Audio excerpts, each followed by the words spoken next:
All right. We're towards the end of chapter 3 here, so we're gonna do this little tie-in to a topic called rectilinear motion. Very fancy way to describe a point or a particle moving along a line. So this is kind of hard to draw what's happening here, but the idea is if you were to just take, kind of like a tightrope or the x-axis or the y-axis or something like that, you would plop a little point down there, and that point just moves this way, and then it might come backwards the other way, and then it might go to the right again, and it might go really fast, and it might go really slow, but that's what we're kind of describing here. Now, we don't always use particles or points, but sometimes we talk about, like I've seen problems where they describe a bug walking on a sidewalk in a straight line, right? So anytime we're talking about straight line motion, that's what we're after. So if we keep reading here further, it says if the particle is moving along the x-axis, we usually denote that type of position function with x of t. And if it's moving along the y-axis, we denote that type of position using y of t. And then again, sometimes they just describe some other sort of motion. Okay. We have some of those truths that we actually started in chapter 2, right? Velocity of a particle is, the derivative of position. We have, the acceleration being the derivative of velocity. So that's the second derivative of position. And then one that we touched on a little bit, but not too much, is this idea of speed. Okay, so today we're going to, talk a lot about the direction that the particle is moving. We're going to talk a lot about the direction of the acceleration. And speed, right, is ignoring direction, right? It's just magnitude only. So that's why we refer to speed as the absolute value of velocity. So you're going to hear, or like in the homework and stuff, it's going to particularly ask you to describe the motion of a particle. All right, and this concept of describing the motion, it's actually not AP vocabulary. It's not something that comes from the College Board. It's just a phrase that's going to help us understand how we let position, velocity, and acceleration interact mathematically, right, to tell us how a particle might be behaving. So there's going to be sign charts today and whatnot, but let's kind of go through this list and talk about what these things mean. So the first thing it says is times when the particle stops moving. So if you're asked to figure out when a particle is stopped, right, that's when velocity equals 0. And, same thing might be like the derivative of position equal to 0. Since those are exactly the same, that implies that the particle has no movement, right? Part B, intervals when the particle is moving to the left and right. So much in line with, increasing and decreasing functions, when velocity is positive, we say that the particle is moving to the right. And when the velocity is negative, we say that the particle is moving to the left. Okay, now again, right may mean up, and left might mean down, depending on what axis we're on, okay? So basically, that's like making a first derivative sign chart, right? That's what this is. This is kind of like a F prime sign chart. That's kind of what we've done before, that most models that analysis. Part C says intervals when the particle is accelerating and decelerating. So these are tricky words, and for those of you that hate physics, I know why. Acceleration, right, that phrase refers to the rate of change of velocity, okay? Now, accelerating for us means that the particle is speeding up. It's moving faster and faster and faster, whatever direction. It might be upwards or it might be downwards. It could be moving faster and faster. The direction doesn't matter. And decelerating for us means the particle is slowing down. All right? That just means the particle is coming to a stop. Again, we don't know in which direction, but it's just slowing down. So the way that we do that mathematically, speeding up means that velocity and acceleration have the same sign. They're both positive or both negative. Slowing down, of course, is opposite of that. Velocity and acceleration have opposite signs, which makes sense, right? If you're applying the brakes in your car, that applies a force in the opposite direction that your tires are moving, right? And that's what causes your car to slow down. Okay, so when we make an analysis about the signs, when they are opposite in nature, we can say that the particle is slowing down. Displacement of the particle, that's just ending position minus beginning position. That's just classic displacement. Hopefully you've encountered that before. So that's just ending position x of b minus beginning position, x, minus x of a. It's just how far you are from where you started, right? And then, I guess maybe I'll write that down here. How far you are from your starting point. And then let's see, the last thing we've got here is average velocity, which we actually calculated a way long time ago back in chapter 2. So that is not changed. It's still the change in position minus the change in, or divided by the change in time, right? So change in position divided by the change in time. X of b minus x of a all over b minus a is, how it's presented in this particular section. When we did it in chapter 2, we wrote it like this because we used that generic variable s for position.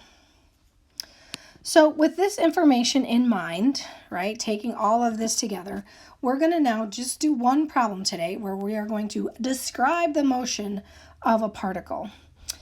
And if I'm smart enough to get my calculator to pop up, we might also be able to look at what it looks like, but we'll see. So I'm going to move this along here to example 1.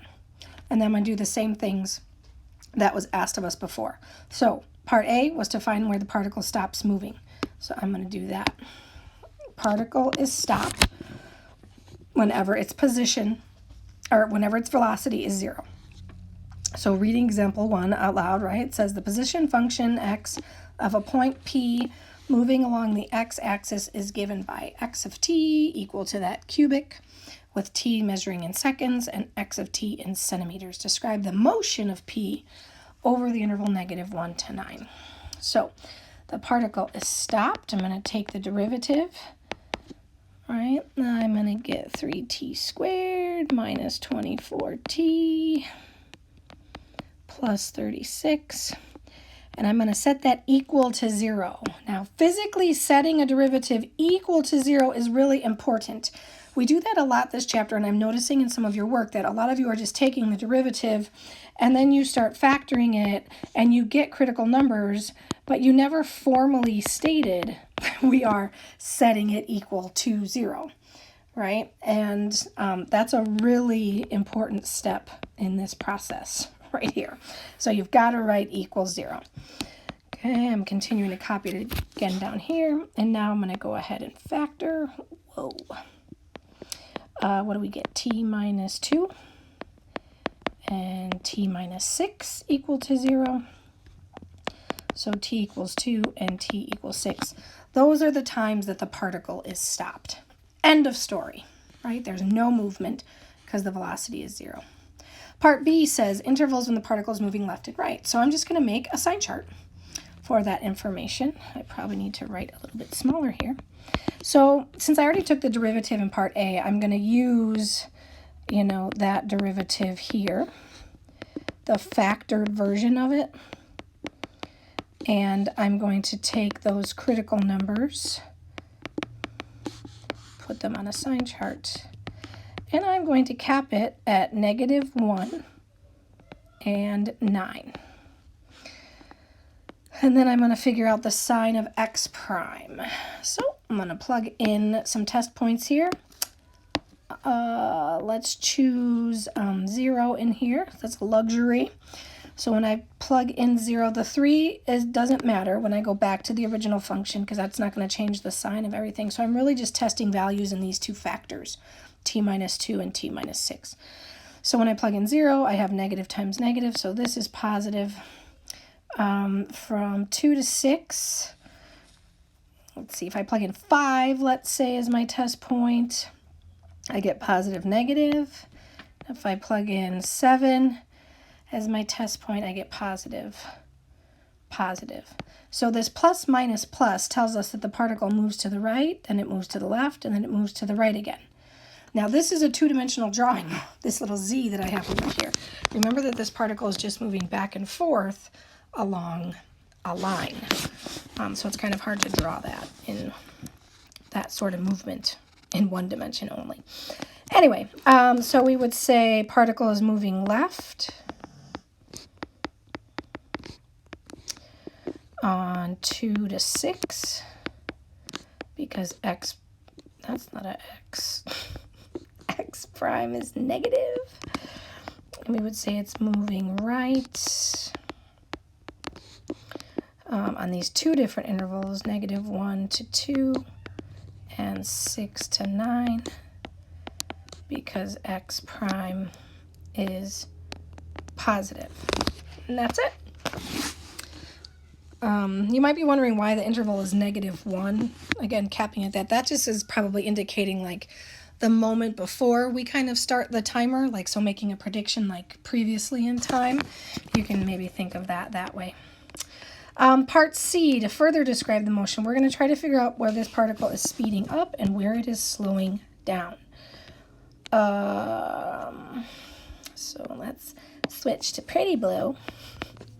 And we're going to kind of do a couple things here. So first thing is I'm going to need that sign chart that I just made from part B in order to do this in part C. But I also have to take the second derivative as well. So in order to do that, I'm going to look back up to see what I'm circling here, way up to the first derivative in an unsimplified fashion. And I'm going to take the second derivative from there. So that would be 6t minus 24. And that's linear, so that's adorable. I'm going to set that equal to 0. I'm going to add 24 to both sides. And of course, I'm going to get t equals 4. So what I'm going to do is I'm going to make a sign chart for the second derivative. So this is kind of like analyzing the concavity of the function, right? So let's see, I still got the same limits on my interval, and I'm going to pick some test points here. I hate the bears, so I can't pick orange. Let's go green. I get to pick 0 again in here, and I am plugging 0 in to this linear function. So when I plug in 0 for t, I get a negative, and when I plug in 8, I get a positive. So I do have a sign change in my acceleration, but remember that this minus and plus just indicates the direction of my acceleration, right? It's just saying the acceleration is in the negative direction between -1 and 4, and it's in the positive direction afterwards. So what I'm going to make now is not a widely used term. In fact, I'm going to make this up. We are going to make a mega sign chart. If I had any cool audio capabilities, I would make that sound really fancy and echoey, but I don't. So we are going to take the information from the pink sign chart, marry that together with the blue sign chart information, and answer this question. So the mega sign chart is going to look like this. I'm going to put all the critical numbers on it that I have. So I'm going to put 2 and 6 down from the pink sign chart. And then I'm also going to put 4 in its proper location from my blue sign chart. And then I'm going to go ahead and actually put this information together. So on the top row, I'm going to put the pink sign, so x prime. Now, -1 to 2 is actually the first interval in the pink chart, so I'm going to put a plus. But then the next interval on the pink chart is 2 to 6. So if I put that, separately here, that would be 2 minus signs because I've got that 4 splitting up the interval on the mega chart. Okay, and then let's see.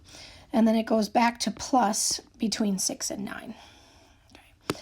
Now I'm going to take the information from the blue sign chart, and that minus between -1 and 4 is going to go in the same interval on the bottom, because these are the signs of x double prime, right? The acceleration.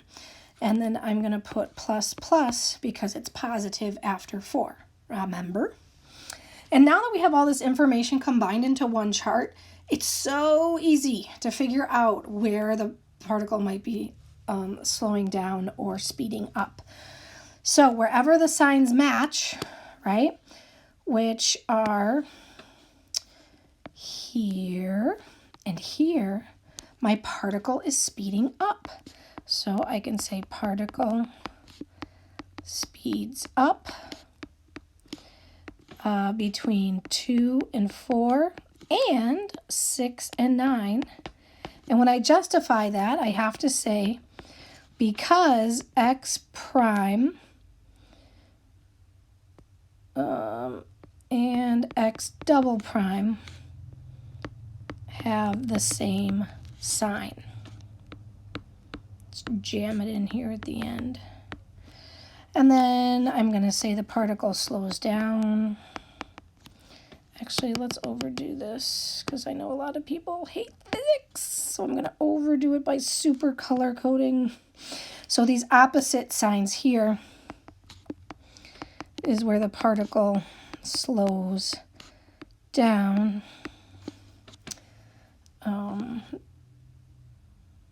From -1 to 2 and from 4 to 6, because x prime and x double prime have opposite signs. Okay, and that's it. So since those, the movement and the direction of the acceleration are in opposite directions, that's what slows the particle down. Okay, let's see. Then the particle, we're going to calculate its displacement. So part D is the displacement of the object. So we are going to do the position at time 9 minus the position at -1. Going back all the way up to the tippy top, we're going to plug -1 and 9 into that function. Now, to me, cubing 9 sounds terrible. So I would say you can go ahead and use your calculator to calculate x of 9 and x of -1. So you can go ahead and do that. And again, I think, trying to sneak this from my old notes, our acceleration there, not going to be here. No, I mean our displacement. And if we come up with a unit for it, heck no.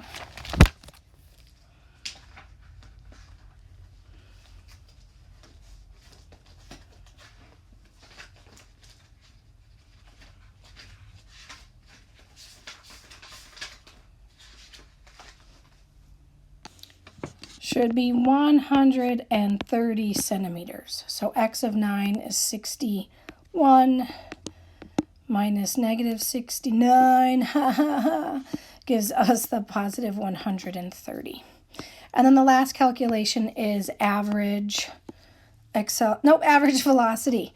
So we're going to take the displacement, right? That is the numerator of how much time has gone by, which is 9 minus -1. Which is 10 seconds, I think we are in. So 130 divided by 10 is 13 centimeters per second. Again, that's average velocity. Displacement divided by change in time.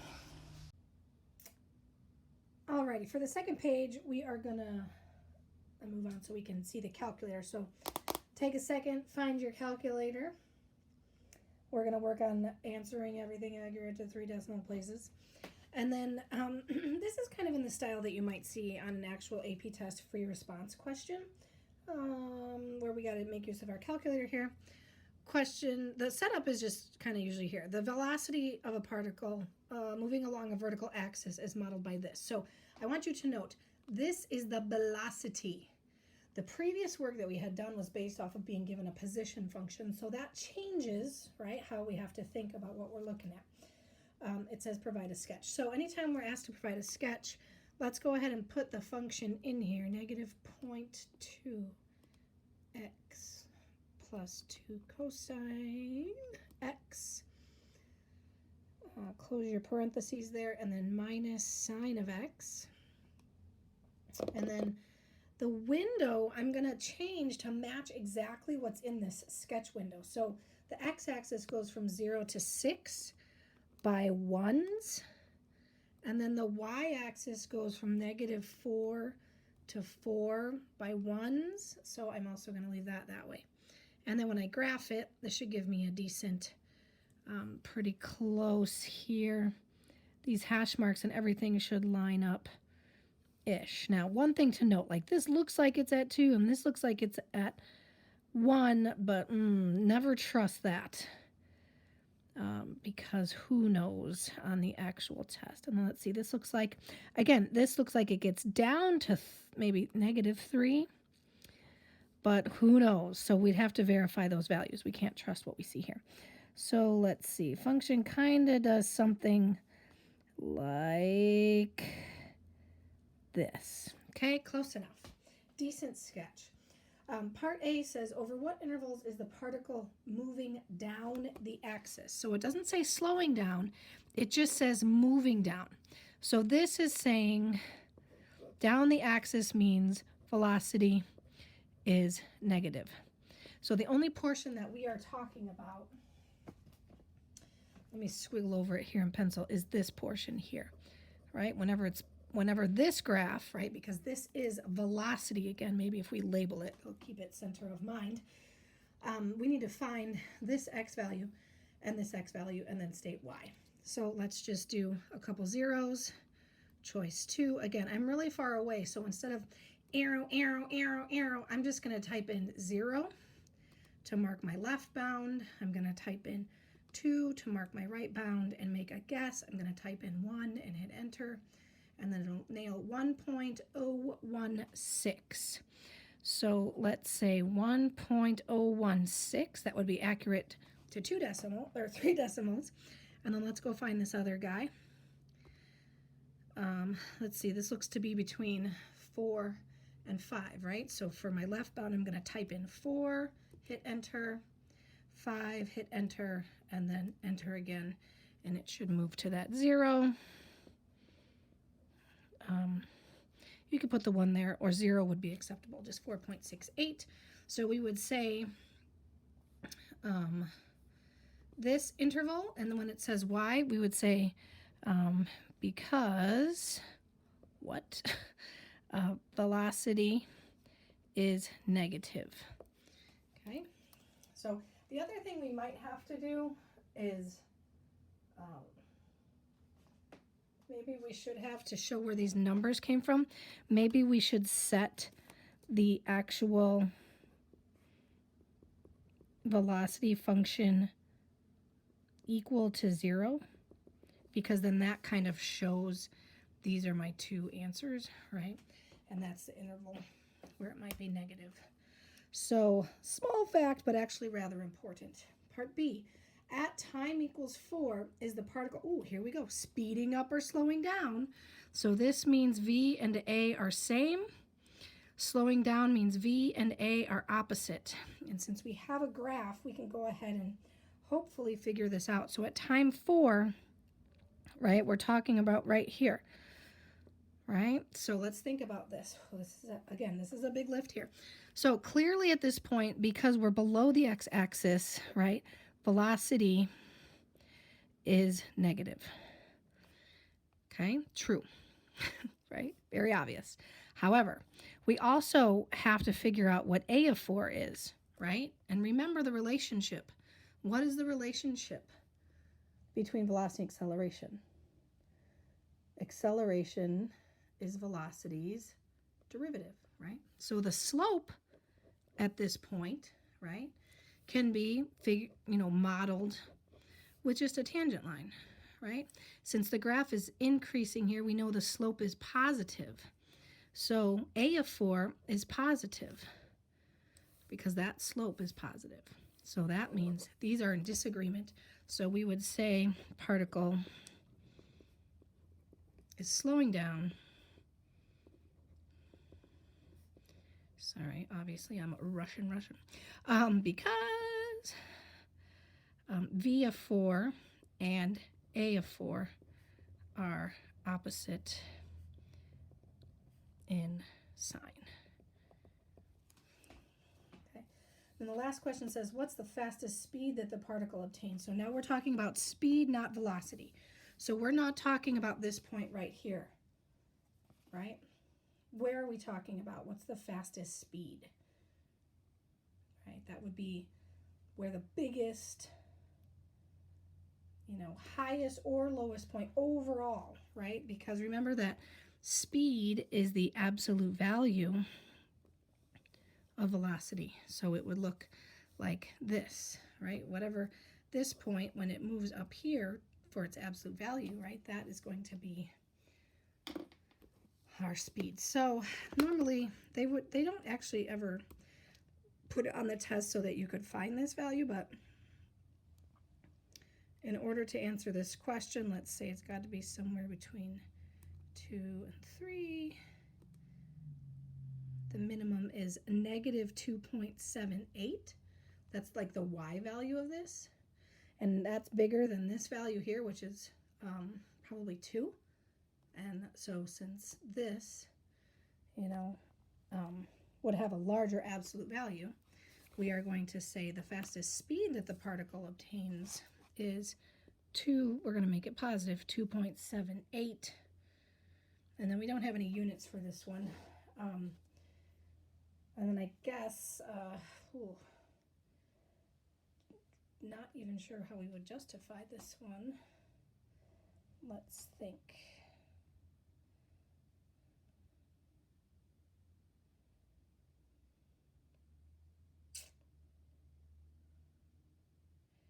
I guess we'd have to find critical numbers. Oh boy.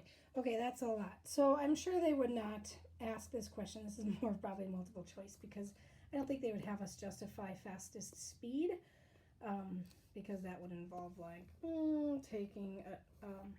figuring out a derivative, right? Figuring critical numbers, which would be in line with this value here, blah, blah, blah, blah, blah. So for today, keep it short. Let's just go with 2.78. And then we can talk about that more if we encounter this question a different time.